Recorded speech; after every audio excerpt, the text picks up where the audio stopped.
انسان کو کمزور پیدا کیا گیا ہے۔ ابن قیم علیہ رحمۃ اللہ بیان کرتے ہیں،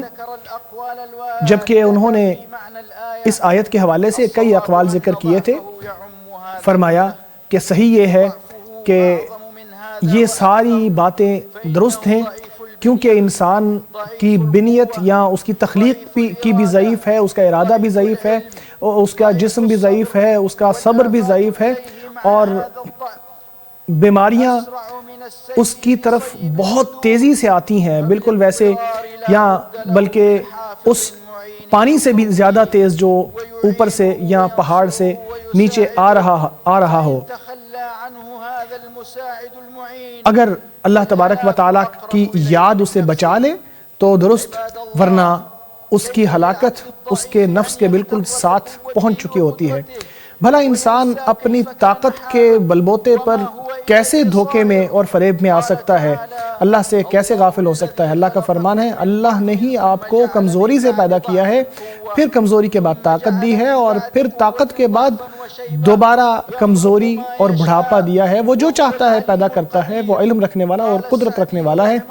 علامہ سعدی علیہ رحمۃ اللہ بیان کرتے ہیں، اللہ تعالیٰ کی حکمت ہے کہ اللہ انسان کو اس کی کمزوری دکھاتا ہے، اور اسے دکھاتا ہے کہ اس کی طاقت دو کمزوریوں کے درمیان ہوتی ہے، اور اس کے اندر نقص ہی نقص ہے۔ اگر اللہ تبارک و تعالیٰ اسے طاقت نہ دے تو وہ کسی قوت اور کسی طاقت تک نہ پہنچ سکتا۔ اگر اس کی طاقت بڑھتی چلی جاتی تو وہ اپنی حد سے گزر جاتا اور اپنے آپ سے باہر ہو جاتا۔ اللہ تبارک و تعالیٰ کی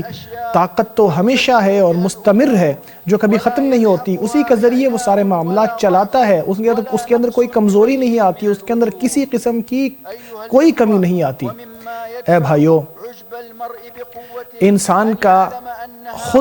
کی خود پسندی ختم کرنے کے لیے یاد رکھنا چاہیے کہ انسان کا نفس اللہ تبارک و تعالیٰ کا دیا ہوا ہے، اور یہ طاقت جو اللہ نے دی ہے یہ اللہ تبارک و تعالیٰ کی فرمانبرداری کے لیے دی گئی ہے۔ جب سلیمان علیہ السلام کو اللہ تبارک و تعالیٰ نے، جب سلیمان علیہ السلام لمحہ بھر میں بلقیس کا عرش یا اس کا تخت اپنے پاس لانے میں کامیاب ہو گئے، تو انہوں نے کہا کہ یہ اللہ کا فضل تھا، تاکہ اللہ مجھے آزمائے کہ آیا میں اللہ کی فضل کا اعتراف کرتا ہوں اور یہ کہتا ہوں کہ یہ میری طاقت کی وجہ سے نہیں ہے،